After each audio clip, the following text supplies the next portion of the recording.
Well, Thomas, first of all, how much are you looking forward to this tie? A lot. I think the FA Cup is a fantastic competition. Everybody talks about it as the oldest cup tournament. It's maybe the cup tournament with the biggest history, and we are just looking forward to a good game against Barnet. We know it will be a little bit magical under the floodlight. A non-league team against the championship side, the Bees versus the Bees, the London Derby, all that. So there's plenty to play for, and we want to do whatever it takes to go into the next one. How do you approach that against a non-league team? Because all the romantic sympathy on the night is going to be for the non-league team. They're going to want Barnet to go as far as possible, like Lincoln and Sutton did a couple of years ago. Yeah, I agree. I think for me, it's about having the same preparation, the same focus, like for any other game. But the big issue is that we just know there is something happening with players. It's very difficult to just keep it up there. Some games just, okay, it's natural. You're just, when we played Arsenal away at the Emirates, that's a different story, because we know, okay, this is a big game, we need to be there. And even then sometimes you can be too not afraid, but too they're good, instead of just going bang into them. Where this is maybe the other side of the story, where we can be a little bit too complacent, you can be a little bit too relaxed. Even that we say, okay, you need to be on the front foot, you need to be. I think it's a natural thing with human beings, how they prepare for situations like that. But we will do everything we can to prepare and emphasize that it's so important that we are focused. You've got to play like you're the championship team. You can't think, right, they're a non-league team, so therefore we can be 60%, 70% and still win. As soon as we just drop 5%, we have a way less chance to win the game. We need to play with the maximum intensity and tempo.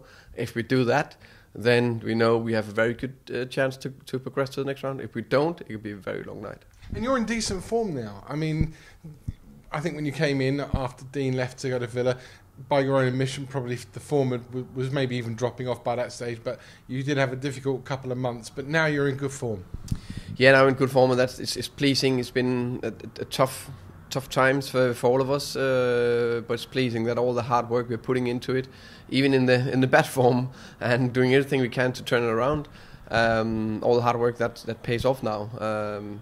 And that feeling there is around the training ground, in the club, among the fans now, we need to do everything we can to continue that feeling, or with that feeling, continue training well, continue, want to progress, continue, want to improve, all that's the main thing. That's why it's another big game for us on Monday. Always next game is a big game, but it's a big game for us on Monday. Barnet have a new manager, or the guy who's in caretaker charge, Darren Curry, got the job this week. Is that going to have any effect?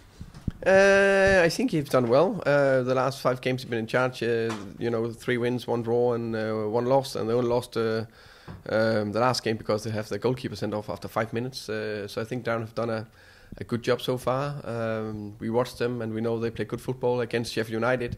The first 20 minutes they were all over Sheffield United. Sheffield United was, whoa, what's happening here? And we've just been watching that this week. So we know they're actually a decent side. We know they're a League 2 club. It's been relegated, so they're a professional side. If they're a professional side, the difference between players are not that big. Finally, a couple more questions. Any more pressure on you in this game because your chairman is the head of the FA Cup committee this year? I've spoken to Cliff Crown about it, and he's been absolutely chest puffed out. I'm the chairman of the FA Cup committee. He'd love to be at Wembley, wouldn't he, in the final? Oh yeah, I think all of us would love to do that. And if you don't dream, okay, then you can't achieve anything. So I'm not saying on this game we want to go on a cup run. We want to go as far as possible, and that demands a victory against or win against Barnet. And that was going to be my final point. Too often, even teams in the Championship managers have rested a lot of players because they perceive that the league is more important than the cup. But I'm sensing here, talking to you, that you're really buying into and bought into the fact that having a cup run is important to the club and the supporters. Oh yeah, massively. I think it's so important for us to go on a cup run. So we want to do everything we can to to win the game. Of course, it's a very long season. All of us know that even in championship games, with cup games, you can't play the same 11 throughout the season. You need to change a few players, but that's a bit between not resting, maybe even make the team stronger because you have fresher players, and I think we have a strong squad. Good luck. Thank you very much.